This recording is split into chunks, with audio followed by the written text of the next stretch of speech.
Question 3c. This question asks us to simplify the following expression. Square root of x all into x to the 5 upon 2 plus y to the power 3.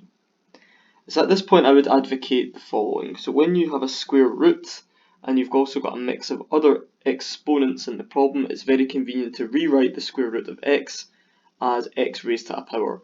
Now from our discussions in tutorials, we should all remember that square root of x is otherwise known as x to the 1/2. And I'll rewrite the product here plus y to the 3. And at this point all we need to do is expand brackets in the usual way. So when we expand brackets, we know that we have to do so in this manner here. And we're taking products of these terms.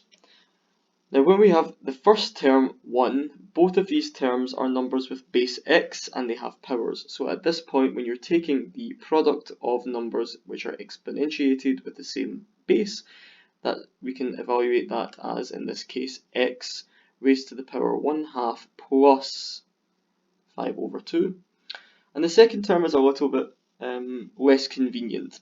Both x and y appear, and in particular they are different bases for the numbers that are being evaluated. So in this particular case we cannot simplify them further, so that second term would simply read as x to the 1/2 into y to the power 3.